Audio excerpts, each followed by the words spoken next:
You're now listening to The Bryan Callen Show, rated the #1 podcast of all time. Of all time. Oh.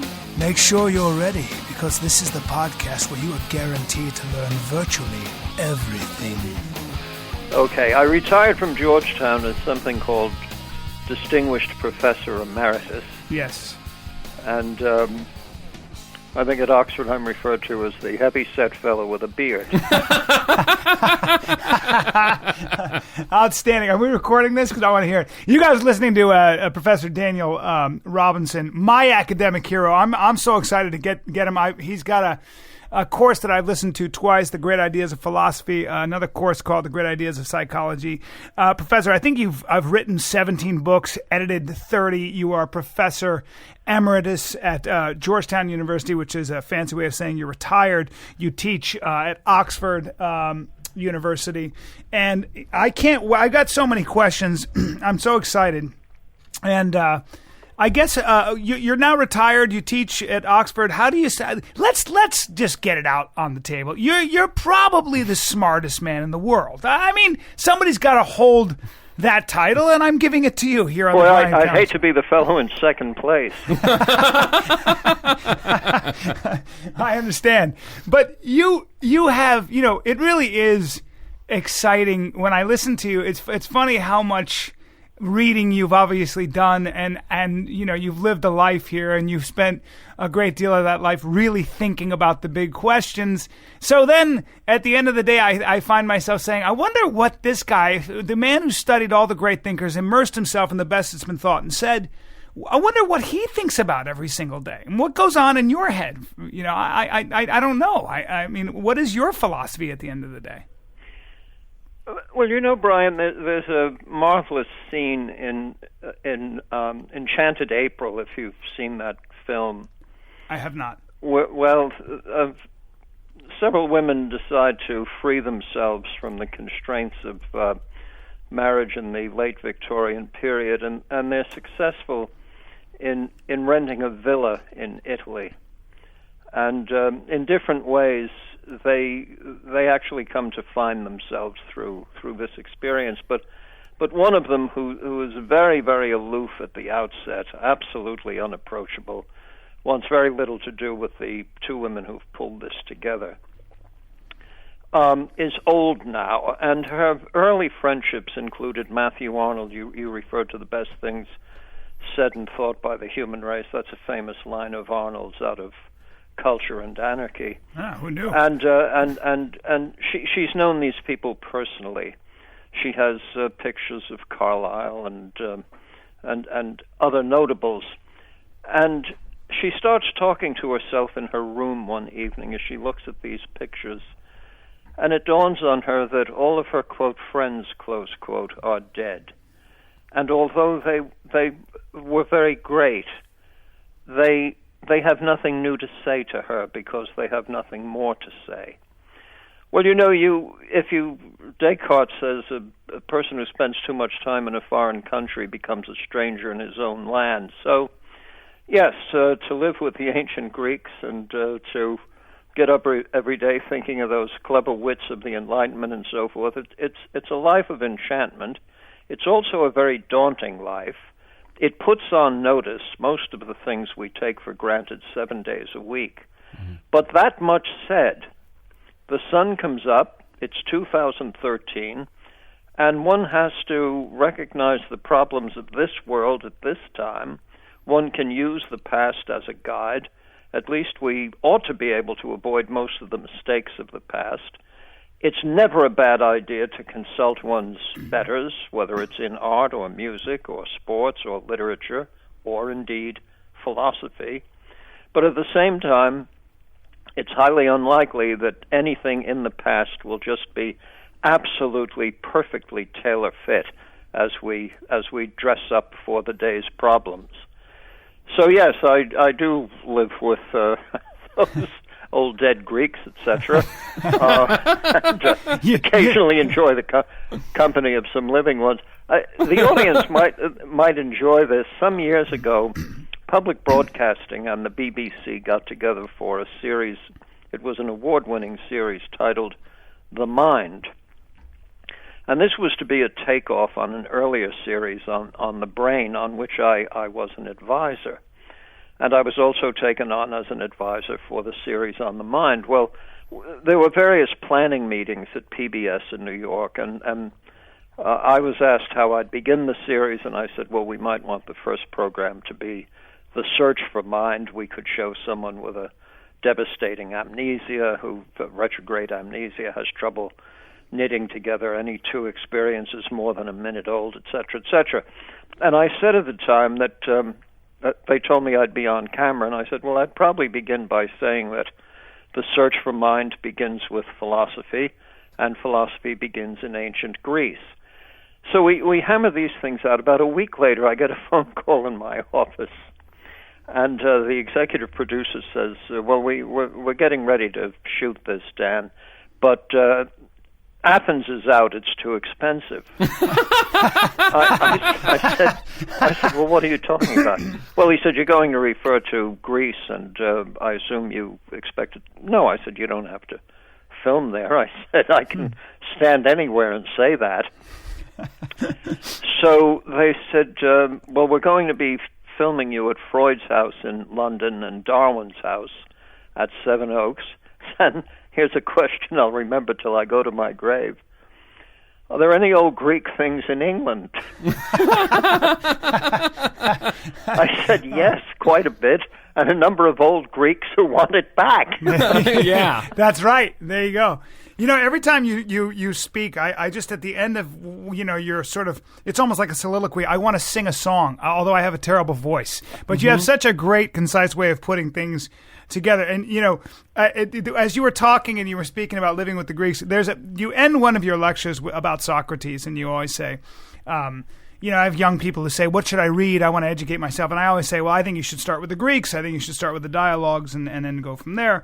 And it's just my opinion. But, you end one of your lectures, and not in this series, because I listened to the old one about a long time ago and now this new one, but you say, Socrates must have been the loneliest man in the world because he was smarter than everyone else, because he probably thought about things and was always in a position of teaching and maybe not so much in receiving.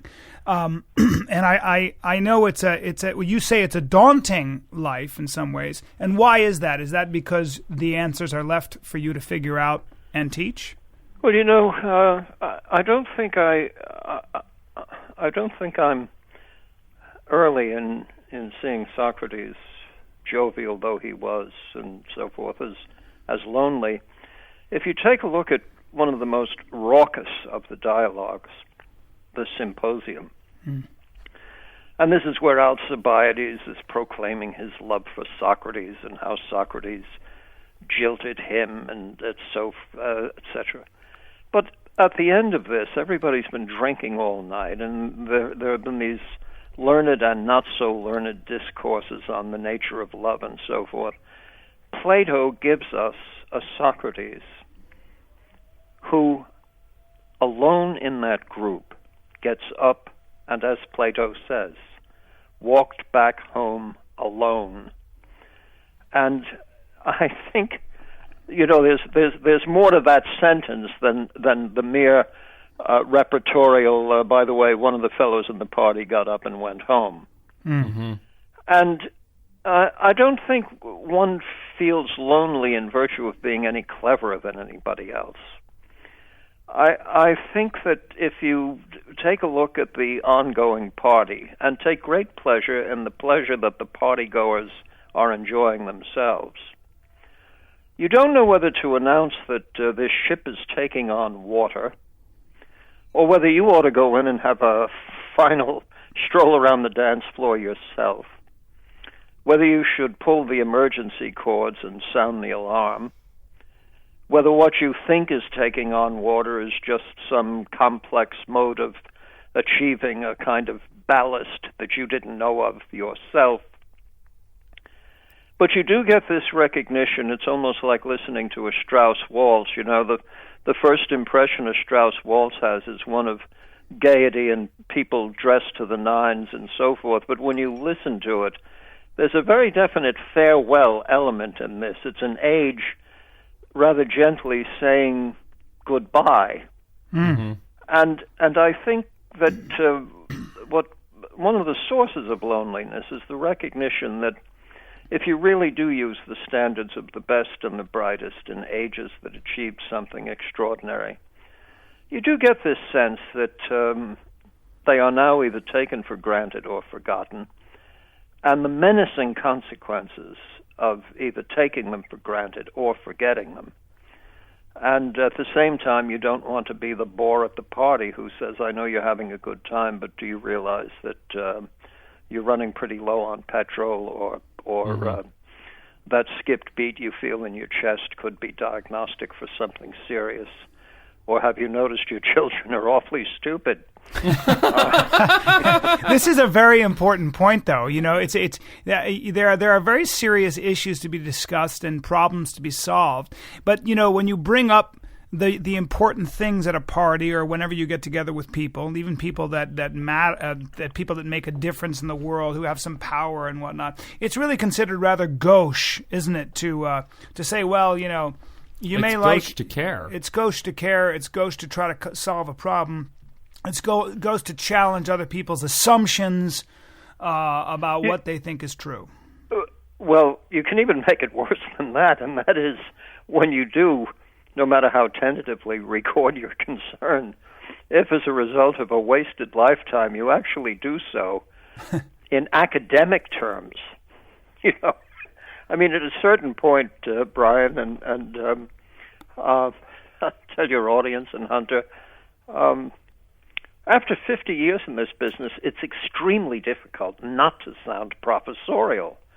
You'd almost have to affect the speech of somebody you know who lives in reality. Well, you know, I have to stop you because if anybody's earned the right to sound professorial, it's you, sir. And you don't sound professorial. You sound downright poetic. So let's just get that out there. And you really do. You are a poet. You're not just a psychiatrist or I'm amazed at your biological knowledge. I mean, when listening to the great ideas of psychology, I thought to myself, this guy knows. This guy's got a deep sense of biology on top of the fact that he knows philosophy. But continue on.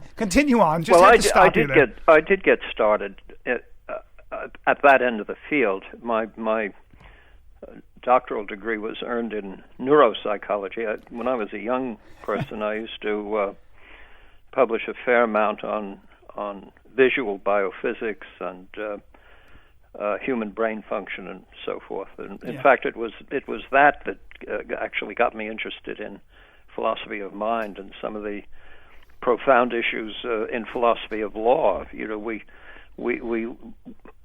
are now in the sixth decade of the brain, in case you hadn't noticed it.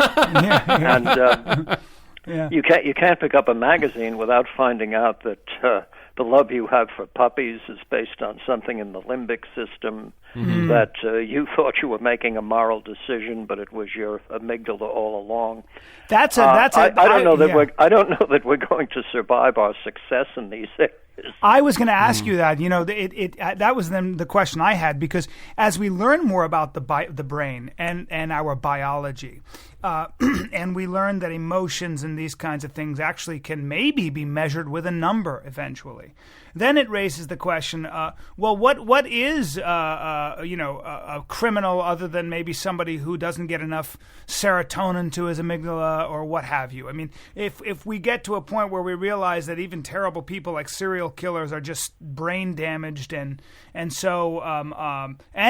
the way, maybe we come up with a way to fix that brain, like it's a bad machine and now they're fine. What does that say about morality? What does it say about all the things that we talk about self-control, about character, you know, and even for that matter, you know, and we'll get to this, but sort of the bridge between philosophy and religion.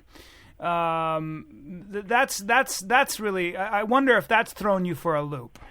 Well, I'm inclined to accept Aristotle's analysis of the issue of character, recognizing it not as something given, but as something made, and self-made to a considerable extent. But of course, Aristotle, every ancient Greek knew that there was a pat phrase for it, polis andra didaska. Man is taught by the polis. It's one thing to say that we're responsible for the characters we form. It's another thing to recognize that in the formation of that character, everything counts. The music we listen to, the nature of the architecture that surrounds us, the quality of the discourse we engage in with others, the patterns of friendship, the lessons we learn in sports, in social interaction, the justice that is embodied in the laws under which we live. These and 1,000 other elements, 24/7, are interacting with this extremely protean, plastic, adaptive thing called ourselves. And it's a lifelong process. And so the business of character building is never over. All of the ancient tragedians were of one mind on this, that best not to say anything about anybody's life until it has ended, because at any point in the arc of life, something unforeseen can crop up. Now, we take these things for granted. There are people who spend the savings of a lifetime to go off and see a cathedral at Chartres or the ruins of an ancient Greek civilization. How many people are going to spend a fortune of a lifetime to come and look at the Pan Am building? And I don't mean to depreciate it, but I do want to make a point. If you look at the most celebrated architectural works of the past 40 years, these, in fact, are testimonials to architects. It's somehow, oddly, about them. And so you look at a building as a way of seeing how someone says you should be looking at a building. Well, this completely reverses the order of things as that order existed from the very dawn of classical architecture in any case. You know, between 1150 and 1300, over 100 Gothic cathedrals went up in the British Isles and the European continent. We probably could identify the architects of maybe half of them. And the understanding then wasn't that these extraordinary achievements are sort of the genius of one person who's prepared to share his genius with the mere mob. These were understood to be essentially dictated in behalf of, and indeed through, an instrument rather higher in the order of things than the architect and the members of the guild who build these things. That reaching beyond yourself, that which you can measure, that an expression of our love for something bigger like God, right? Yes, and in fact, the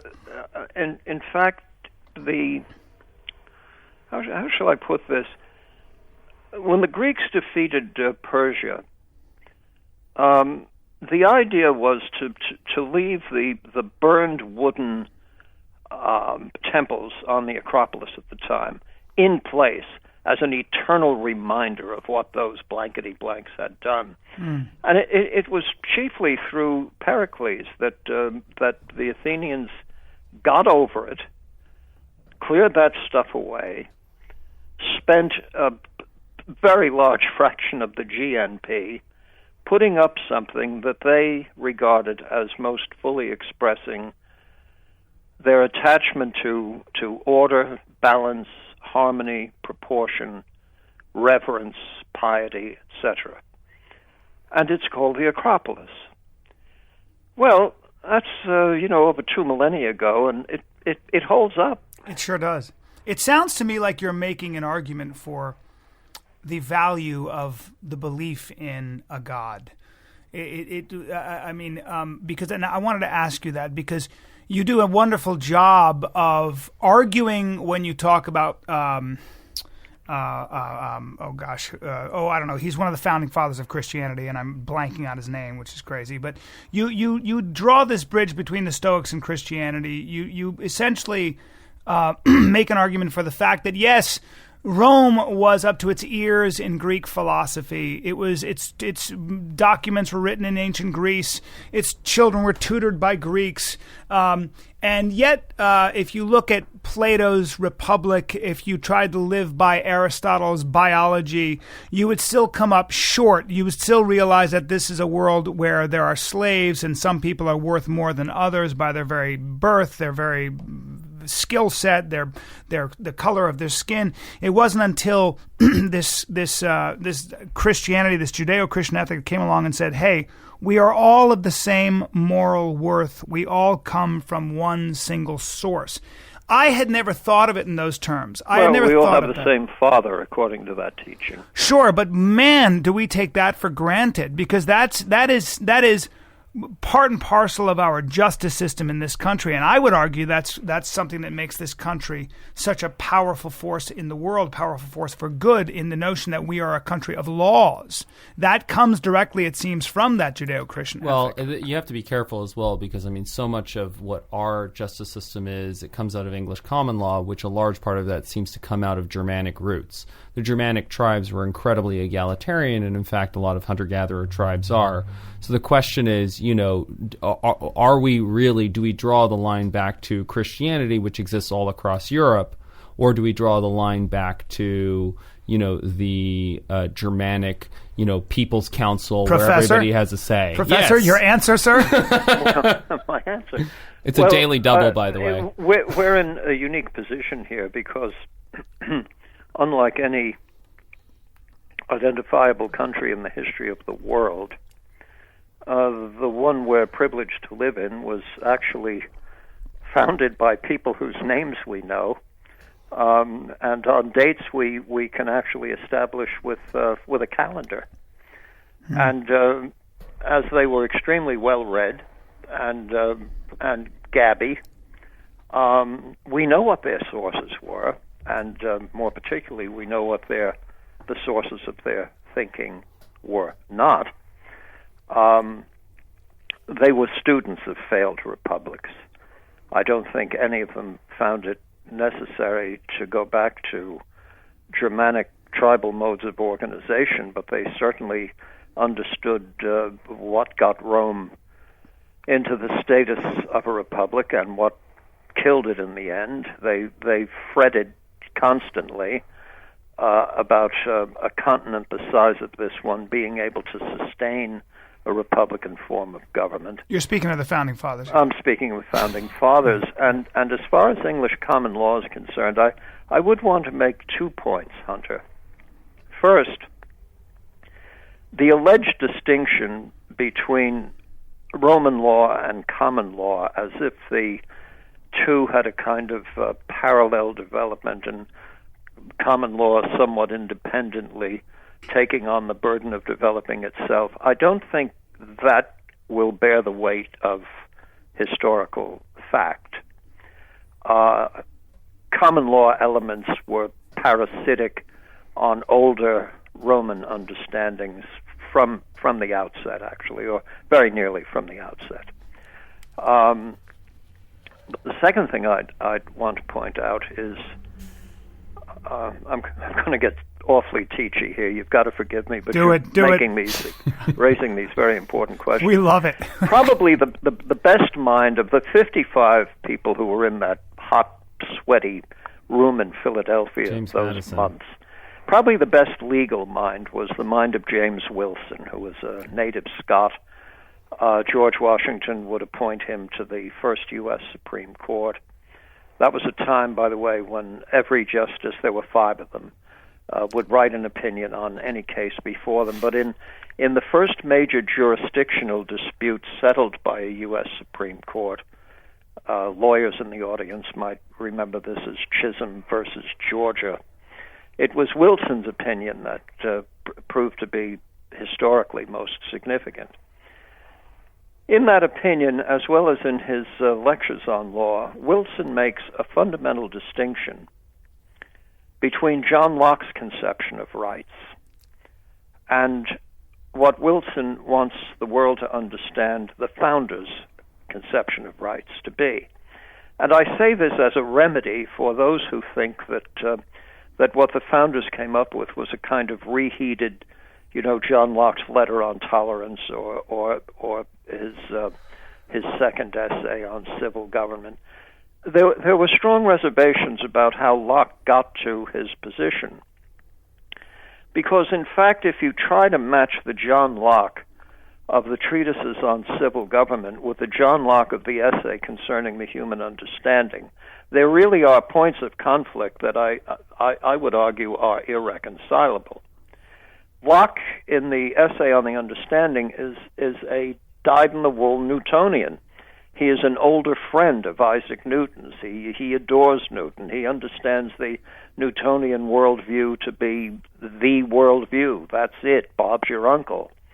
And according to that view, all of physical reality is finally reducible to a corpuscular substrate, what today we might call a subatomic substrate. So Locke wants to get us out of the habit of thinking of ourselves as having some real essence that transcends the physical, etc., etc. He says, look, you want to make a distinction between the real essence of things and the nominal essence of things. The nominal essence of something that I'm using to keep papers down on a windy day is paperweight. But that same object could be an object of assault in a war. It could be something used in a game. In other words, what we come to call the thing depends on how we're using it. Mm.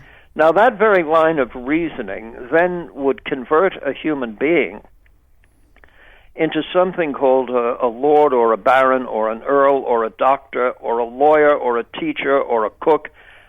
All of these names that we assign to people come about by way of convention, by way of practice and habit. They're cultural artifacts, not unlike pots and pans. Mm.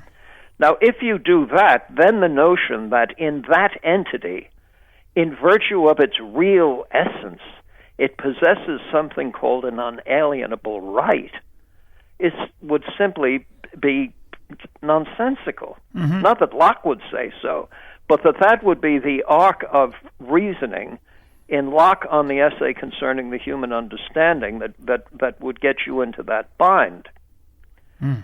Wilson thinks that just as the Scots common sense philosopher Thomas Reid has corrected Locke and others on all sorts of metaphysical mistakes, he also corrects Locke and Hume and company on any number of other basic metaphysical mistakes by showing that the concept of an individual as a being with innate powers, agentic moral powers, which could not be got from the outside, constitutes human life as a very special kind of life, one that's fit for the rule of law, and that is answerable to the authority of conscience itself. So what Wilson wants the world to understand is that at least in this new world, rights are not nominal essences.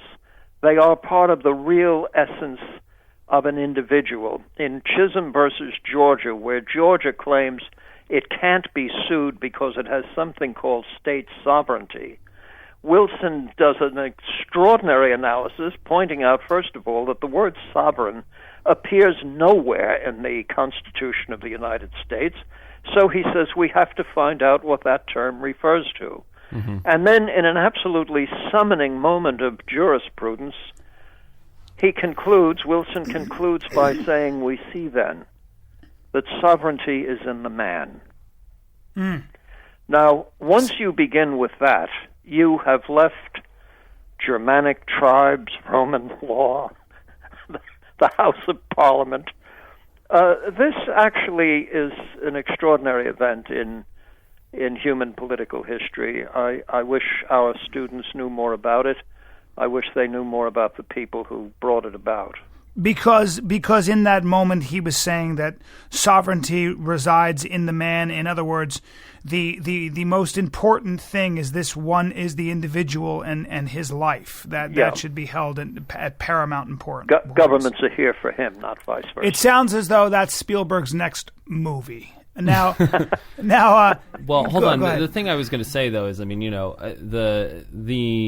that's a really a formalization of that idea, right? That sovereignty begins in the man, because the Enlightenment is playing around. I mean, Wilson may be the first to really articulate it, but what I'm really talking about in terms of English common law. Of course, all of those laws are borrowed from each other, and the Napoleonic Code borrows a lot from other codes of law, and so on and so forth. But the real departure, and I think the benefit that the Founding Fathers had in 1776 that is not appreciated, is that England had already gone through the Glorious Revolution, and rule of law had really been established in the English-speaking world, where Parliament was above the king.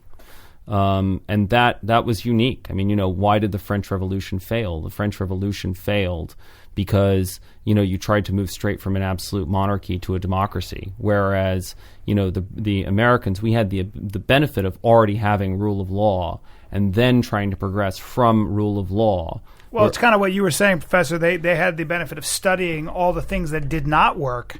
And so, and we're students of that, and so we benefited from so many mistakes in the past. Well, far be it from me to cast the decisive vote, let's say, for Edmund Burke against Tom Paine or Edmund Burke against Macaulay. The debate on how best to understand the difference between the American and French revolutions is going to go on. It's a rich and productive debate. I tend to side with Edmund Burke on this, granting the insight and power of arguments on the other side. But Burke was of the mind that if you examine the literature and the actions that were impelling the French, these were and were self-consciously at the expense of all of the traditions, all of the fundamental principles that had made France great in the first instance, that in understanding the unwholesome relationship between the crown and the church, the French got it into their mind to disabuse themselves of both. And this then left them open to almost anything. On the American side, what the protest was about was the failure of George III and his government to honor the very principles that had been abiding common law principles in England. That is, if anything, the American revolutionaries, so-called, were insisting on a far more scrupulous allegiance to core principles, so that when the smoke cleared,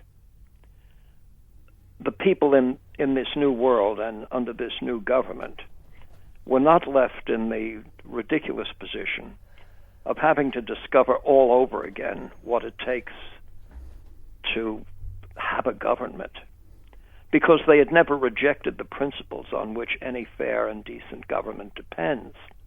The war was about just those principles.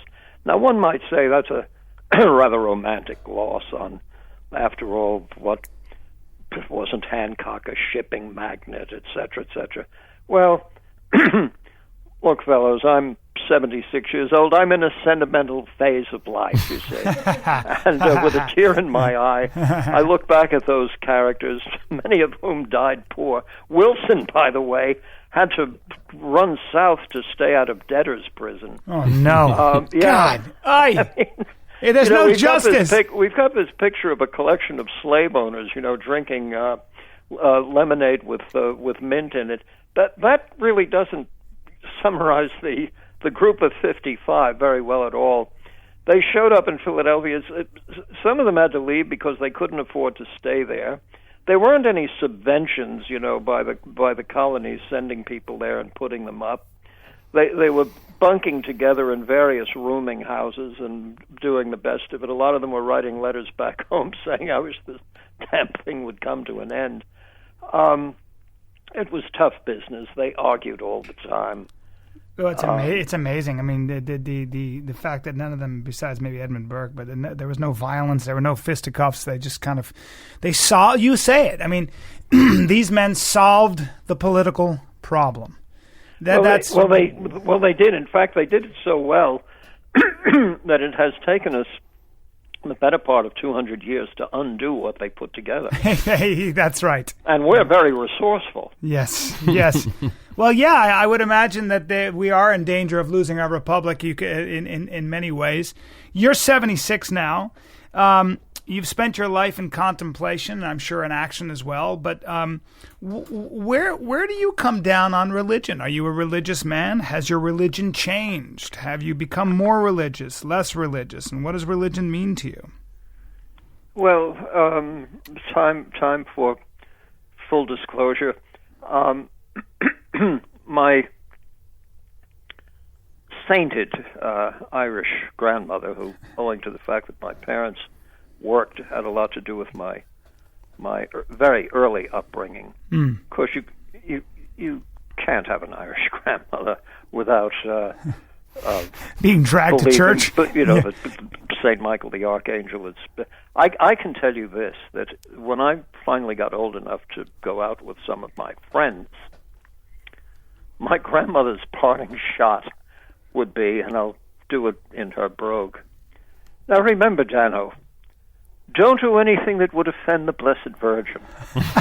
Now, if you've got your hand on the doorknob getting ready for a big Saturday night, and the last thing you hear is don't do anything that would disturb the Blessed Virgin, there goes your fun. You have already planned to do things that not only would disturb the Blessed Virgin, but have her running down the street like the Edvard Munch scream.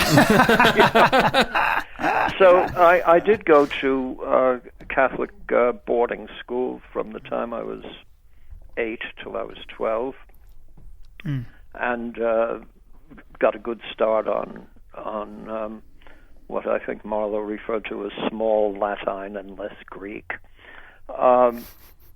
And was an altar boy, as one should be, etc., etc. Now,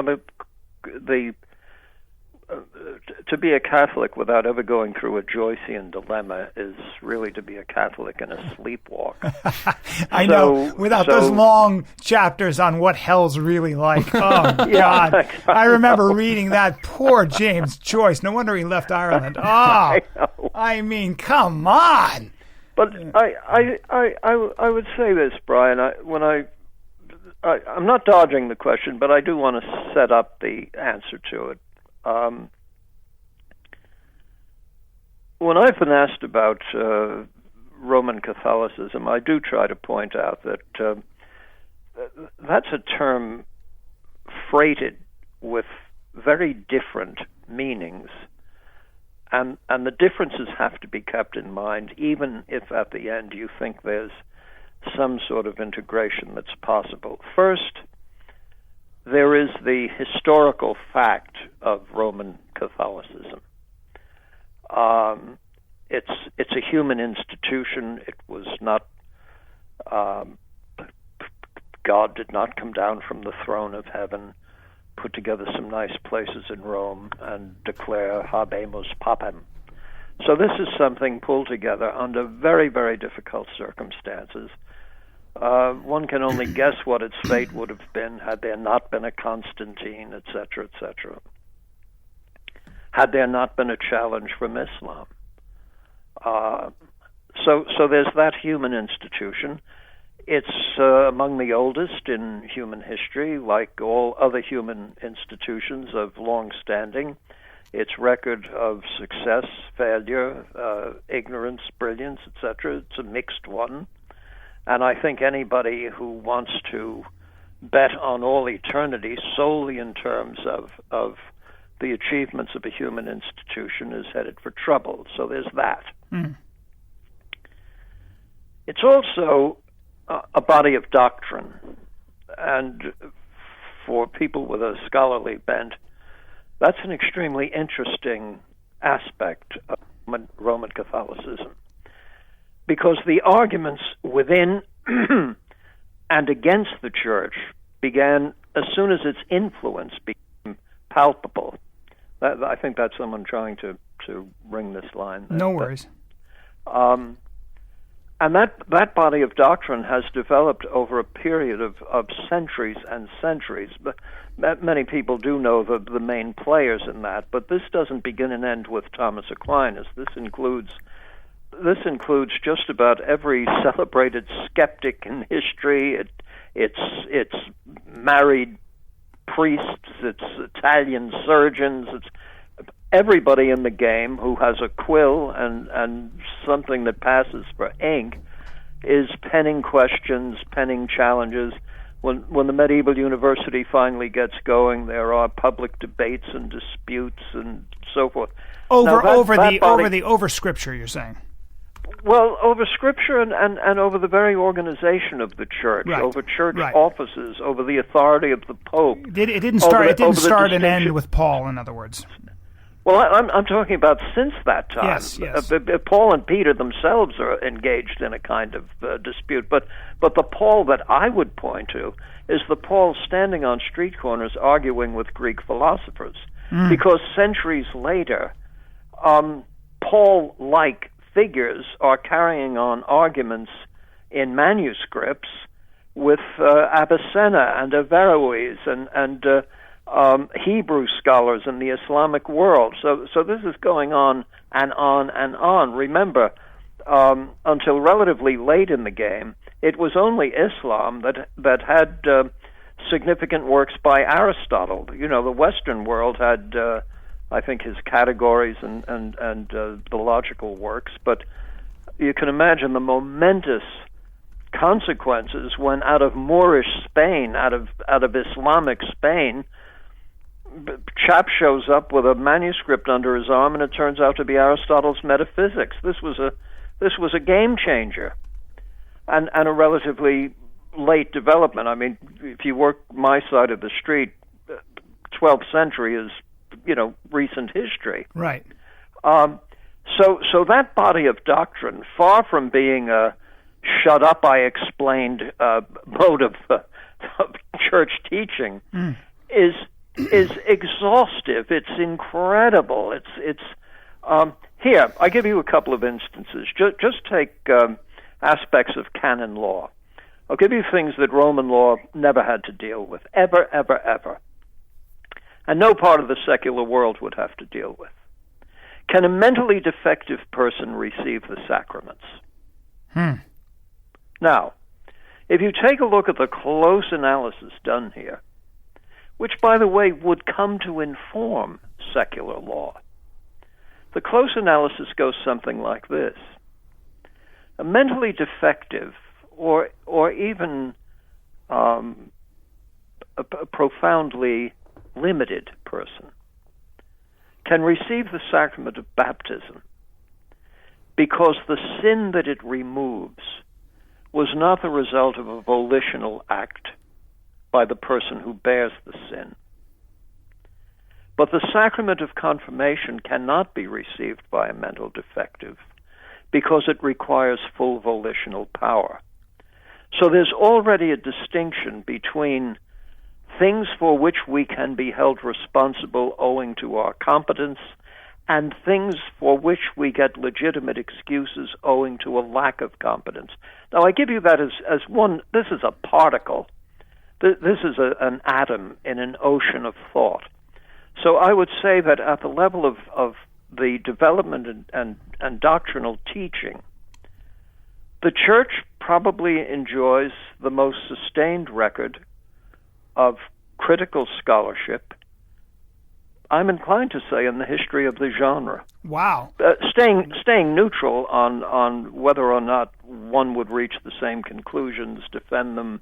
So one can be a man of the cloth and still engage in very vigorous intellectual pursuits and debate. Indeed, though I think it would be the rare man of the cloth who had direct teaching in the doctrine I'm talking about fills the Vatican library. It's not, wow. What a priest gets is really a snippet of that. I mean, it's not even a snippet. So there are those two things. Then there's something rather mysterious, in which all those who accept the teaching, live life according to the teaching, are said to regard themselves legitimately as, quote, the body of Christ, close quote, which is to say that even on earth, in a mysteriously organic way, the community of the faithful constitute something of a living Christ on earth. Fellows, that is so far above my pay grade. I mean, so what do? I lower my eyes. I take a look at my shoelaces. I obey Chesterton's rule that part of the definition of a gentleman is that he never intentionally hurts the feelings of others. I think that there may be a deep fundamental truth in that. I would give up coffee to have a glimpse of it. I do think this is where faith enters, and I think it takes a strong and perhaps even, when I say a simple faith, I don't mean a faith that comes about as a result of a simple mind, but I think it comes about as a result of a mind capable of great economies and a great ability to increase the signal-to-noise ratio. I love the way you speak. I just love the way you put things. So, will my last living thought on earth, apart from the love I have for this bride of mine of 47 years, be a supplication to St. Michael that, would you please forget that interview I gave in California? It could be something like that. Yes. Well, you and I know Hunter wants to talk to you about William James, because you say something. Or it might depends on where I am at the time. Remember Oscar Wilde's alleged final lines as he lay dying in that dingy Parisian flat. It is said that the last thing he said was either that wallpaper goes or I do. That's so great. Well, and of course, there's a story which is probably apocryphal, but that when King George III died, that one of his assistants came to him and said, "Sir, you have to go to Bognor Regis, which is a seaside town in England." I've been there. I shot something for Discovery there. And George III's response was "Bugger Bognor." Yeah, that place is terrible. Yeah. I want to jump. I want to piggyback on what you've just, that wonderful and long soliloquy there again on how you negotiate religion, because you say, I quote you all the time, and I heard it when I was a young man. I never forgot it, and I think it was William James whose rebuttal to Darwin, when Darwin said there is a designer without a design, we are nothing but pointy-tailed, pointy-eared hominids. And somehow it was Matthew Arnold, actually. Oh, okay, thank you, Matthew. It was a wonderful debate in print between Huxley and Arnold. Do you think your audience would be interested in that? And you don't have to be polite. Well, you need to let them know who Huxley was. Huxley was referred. Thomas Henry Huxley was quote Darwin's bulldog. Yeah. He was a great naturalist and scientist in his own right. He was a veritable prince of debaters. He probably had more to do with getting Darwin finally to publish the thing than anybody else did. And he was an instigator. He saw a fundamental war between the world of science and that other older world of rank superstition, ignorance, etc. Well, I call it romance. The way I negotiate it is that Huxley was a guy who said we are essentially a man can be reduced to his mathematical biology, protozoa, etc. And this whole thing was a happy mathematical accident, or whatever you want to call it. Where then I think Arnold said, well, it may be true that we came from trees and we were were monkeys, but there was something about that monkey that inspired it to Greek. Something about that monkey that gave birth to things like Shakespeare, Mozart, Beethoven, the writings of Aeschylus and Sophocles, etc. Yes. That's when you couched it in those terms, and then you said it was a little bit like, I think, taking a piano and smashing it into 1,000 pieces and saying that's a piano. Well, that may be a piano if technically, but a piano's that box when touched the right way makes beautiful music. I choose to live in the romantic world that people like Emerson and Thoreau lived in, as a rebuttal to Darwin. I think you need both, of course. Yes, the great sage writers. That was life-changing for me. You changed my life with that, just so you know. But keep going. Well, a wealthy industrialist, a man of commerce by the name of Josiah Mason, had given a very large gift to found what became Mason College, now absorbed into the University of Birmingham. And it was in the terms of the gift that Mason specified that at this college, quote, the humanities will not be taught, close quote, because Mason wanted this to be a technical school. Well, whom do you get to give the Founders' Day address? Thomas Henry Huxley, and he gave a great address. And he congratulated Mason for his prescience and generosity. And then addressing the audience, he raises not a rhetorical question, but an actual question. He says, suppose some youngster setting out on a course in life can choose between two curriculums of study, one featuring a pair of dead languages of use to some future reviewer of books, and one based on the laws and principles of science, whereby one comes to understand how the world actually works. And Huxley says, is there any doubt in anybody's mind as to which course of study should be pursued?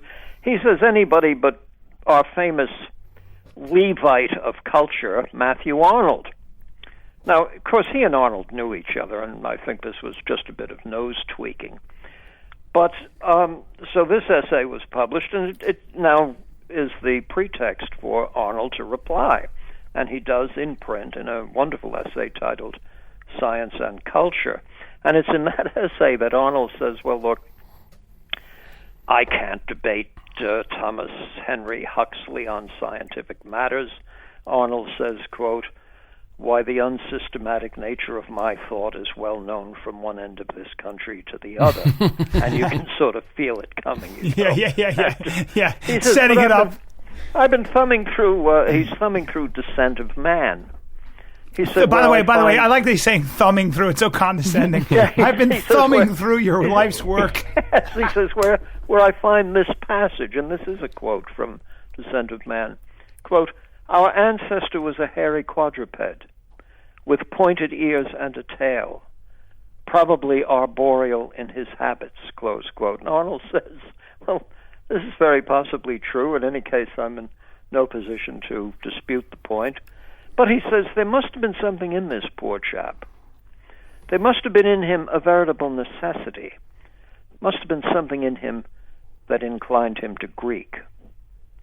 Now, what's the point Arnold seeks to make here? Well, the point he wants to make is this.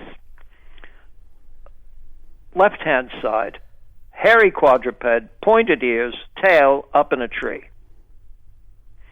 Now, get out your yardstick, and at the end of a yard, this is going to be a measure of time, the age of Pericles. Here's a question. How do you get him from the tree to the Acropolis? Now, on the assumption that he's perfectly well adapted to life in the tree, he should stay there. Unless he has within him a veritable impulse to self-perfection, which is aided by and manifests itself in the humanities, in the arts, in music, in everything that transcends the plane of the ordinary and reaches to the level of principle. And Arnold is satisfied that is the best record and the best explanation we have of human life on Earth. Its broad cultural achievements, included among which, and even centrally, is the achievement of science. Of course. But he's also arguing for a God, isn't he there? At least some... Well, this is the Arnold, of Dover Beach. He's rather resigned to the fact that that great wave of faith is receding back into a mindless ocean as ignorant armies fight by night. I don't know. Religion is a very difficult subject for the thinking masses, which is why when I hear today's most celebrated atheists, I say to myself, with people that clever, they ought to understand that these things are rather too deep for that kind of treatment.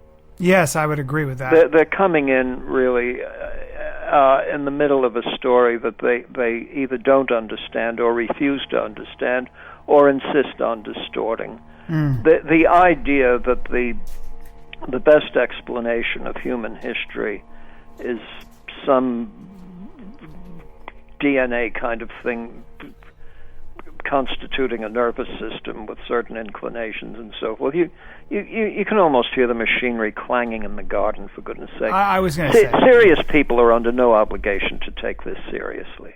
Yeah, human beings are just more complicated. There's just too much wonder in the world. I never really worry about that kind of stuff. But let me ask you something. We are now, with technology, 2013, it seems to me. And if you really listen and read people like Ray Kurzweil, he's talking about mind-blowing stuff, these futurists. The notion that, you'll be able to download people's memories, that we'll be able to have virtual experiences of what it's like to be each other. I might be able to tap into your brain someday. You can do it right now just by asking me. That's right. But I think they call it cutting to the chase. Or reading. Perhaps, but, we are being, it seems, with technology, nudged toward each other. There seems to be, at least in today's world, more of a singular mind as opposed to, say, 30 or 40 years ago when people had no idea how the other side lived. And I think that it makes me feel as though there's got to be a purpose to this. Why are we being nudged in the same direction? Why are we being moved toward one single consciousness? Am I being too California for you here? But no, I think if you can keep raising generations that believe that they actually have friends and can prove it by moving their thumbs very quickly and exchanging 95 notes a day, that of course is the end of social life. There isn't anything I would want to say to a friend of mine that I'd feel comfortable saying, except by phoning him or arranging to meet and sitting across and saying, I think there are some things we should be talking about. And I can't do this with my thumbs. I might actually need some frontal lobe function for this. I very much worry that the look, polis andra didaska, man is shaped by the polis. Man is shaped by his creations. And we can rearrange the manner in which our character and thought develop by coming to rely on technologies that constitute only one way of expressing thought. Wow. And so I never thought of it that way. And look, here's an example. I always like to talk about what people are prepared to spend a lot of money on. They're prepared to spend a lot of money to go to Italy, and particularly Florence. People love Florence. What do they love about Florence? They love the architecture, they love the food, they love the way the city is laid out, the extraordinary collection at the Uffizi, etc., etc. Now, that place didn't just accidentally unfold. A good pope and a great architect by the name of Alberti actually sat down and planned the thing. And they asked such questions as, how wide should a street be in relation to the height of buildings so that one preserves his civic sense? Wow.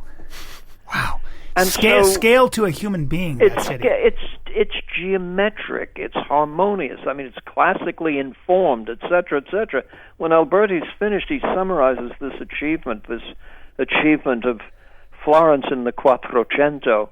He summarizes this in a treatise which he titles "In This Most Perfect Paradise." Now, we go there because, being there, we are alerted to things that, I'm sorry, but we're alerted to things not excited by the McDonald's stand arches. That's right. And when you go into the Uffizi, if you go to the Medici Palace, one thing very interesting about the house the Medicis had built there when they came back from exile, they could have had Brunelleschi build the thing for them, and he actually did a model, as I understand it, which they just tossed away. The gardens were bigger than the Cardinals' gardens and so forth. If you walk the streets of Florence and try to find the Palazzo Medici, it's going to be behind, big iron gates and so forth, but there are a lot of houses like it. Because the understanding was that part of what it means to be a citizen is fitting in, not standing out. Of course, once you get inside the house, this is obviously not a place owned by, the local butcher, philosophy teacher, right? But I say if the human imagination is allowed to range over things that excite it, and I would say at any point from age 5 or 6 on, it invariably fixes on things in which the human imagination really has played the central part.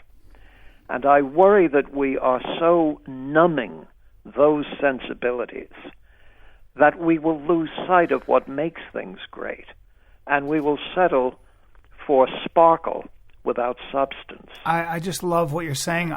We have efficiency and abundance in this world, but we don't have what you're talking about. I do think we pay a price. You can just look around. I travel this country all the time, and it is less than inspiring. There is no architecture, and it goes back to, I never thought of the fact that the past 10, 15 years, 20 years, these architects are creating structures that reflect themselves, not something bigger than their own experience. I think magazines. I mean, look at magazines on shelves. It's all about your diet, the workout for you, what clothes look great on you this spring. It's no longer reaching for something you don't even know how to express, like the opera scene in New York, or the newest or the Met's newest showing of Picasso when he was 9, whatever it might be. Those are the things that inspire. That's one of the. I'm so glad that you were able to put that in those terms. It's one of the reasons I wanted to have you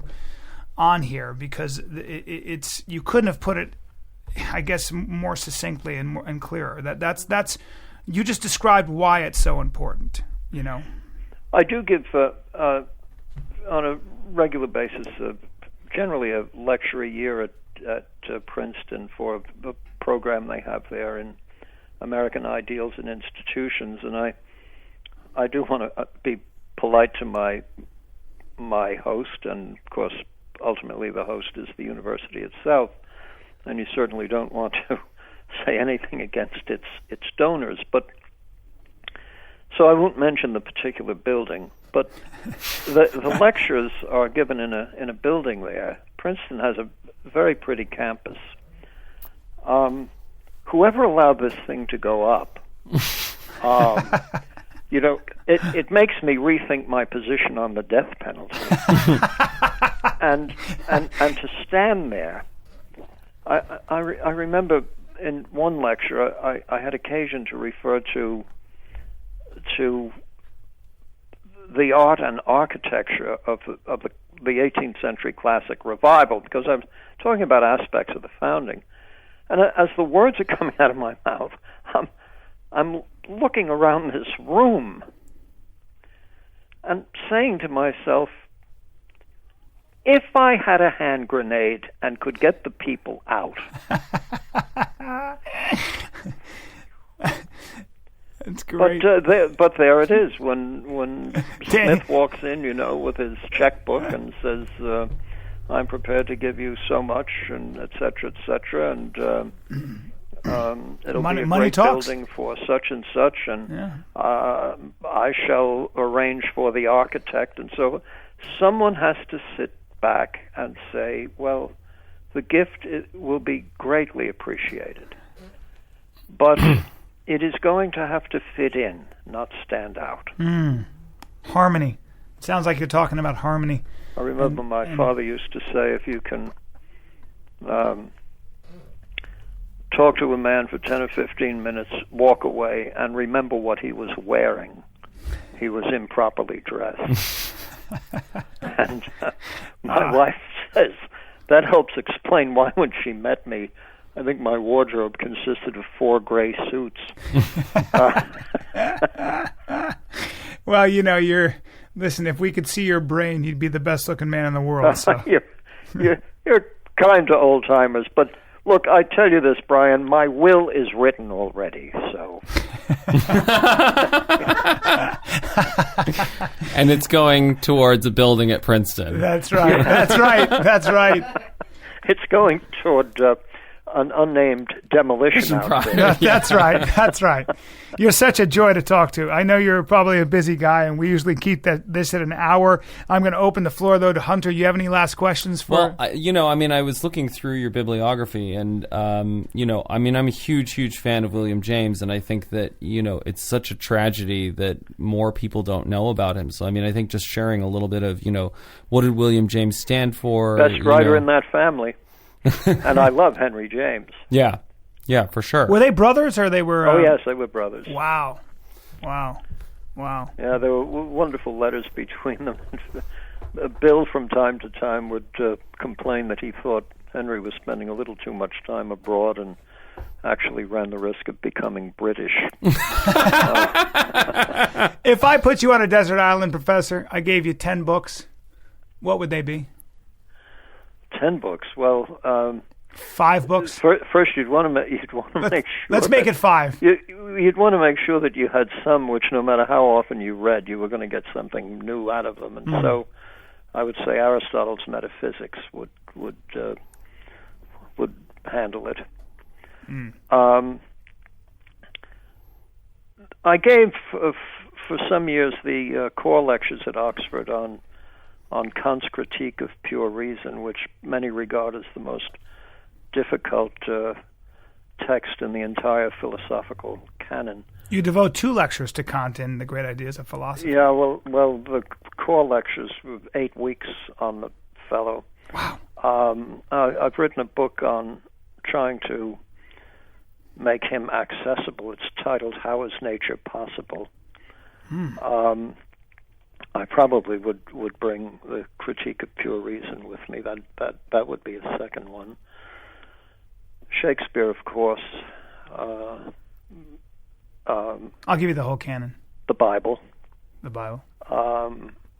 Yes, but first of all, in part because it shaped so much else. Certainly, Iliad. What about Odyssey? Or is that the entire? Well, I think Odyssey has one of the most magical romantic moments in the history of literature. I was giving lectures at Columbia between 2000 and 2005, I guess it was, course in the history of psychology. And I remember the first week I was sort of waxing almost sentimentally on Homer and so forth, and one of the young women in the class said, look, she said, I've read this in school, and she said, with all due respect, from my point of view, it's just a lot of heads rolling in the sand. And she said there isn't a romantic element in the thing. And so I said, well, I think there's a romantic element in it. And I gave her the account, of 1,000 ships launching for. Well, for no, one but Odysseus, when he's sort of arrested by this absolutely beautiful sea nymph, who she's doing everything to keep him, drugging him and so forth. And finally, Calypso says to him, she says, look, if you stay here with me, you will never change. In other words, she's promising him immortality. She's willing to she can make a god out of him. Mm. And he chooses to remain Odysseus. He turns her down. He wants to go home because first he wants to preserve himself. And part of what it means to be Odysseus is to be the husband of Penelope. Mm. So he gets himself back there, and he's in disguise. He's going to kill all the suitors, and he's really chuffed with anger and cleverness. And he is perhaps the most clever of those in the epic poems. He finally makes himself the first one who recognizes him, even with the disguise, is his dog Argos. You can never fool your dog, by the way. Never. And Argos is so astonished to see Odysseus back that spots him and dies on the spot, which is a rather telling moment.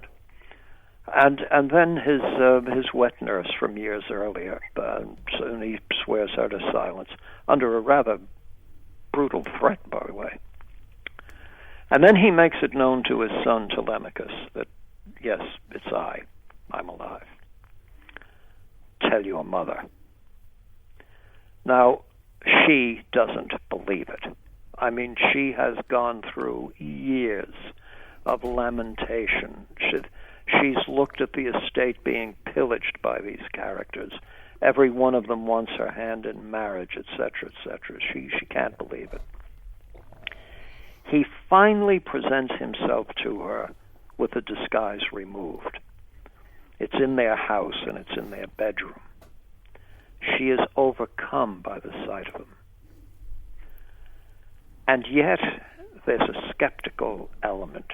She thinks she may be conned by the gods or in some sort of state of delirium, and so she tests him. She says, you'll see that things are pretty much the way they were when you left, except the bed has been moved. Now, the bed was made by Odysseus himself, and one post of the bed is actually a tree, shaped as a post now, so it looks like a bedpost. And Odysseus looks at her and says, I made that bed, and that bed cannot be moved. And Homer at that point has this passage as when men are lost in the turbulent brine of the sea, recognizing that they shall never again know the security of life on earth, etc., this whole thing.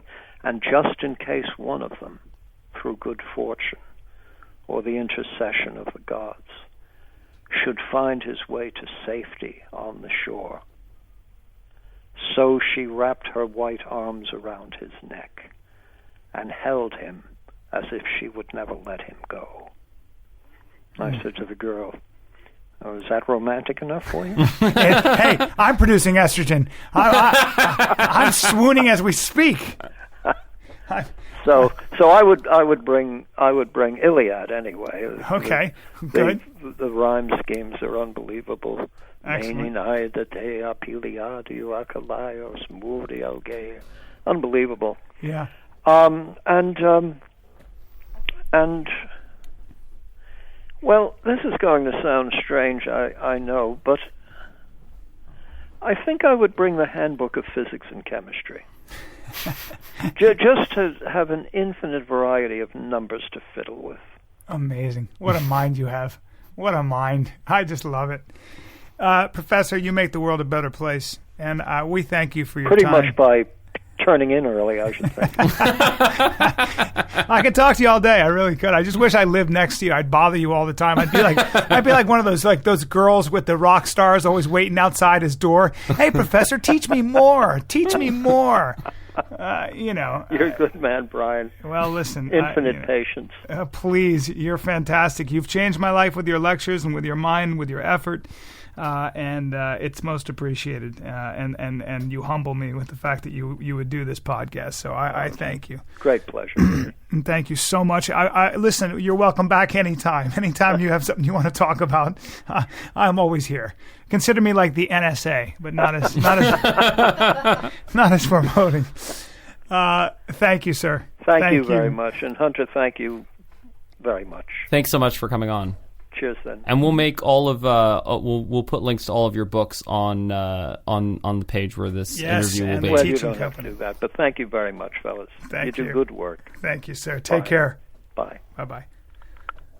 A saint, ladies and gentlemen. That's a saint right there.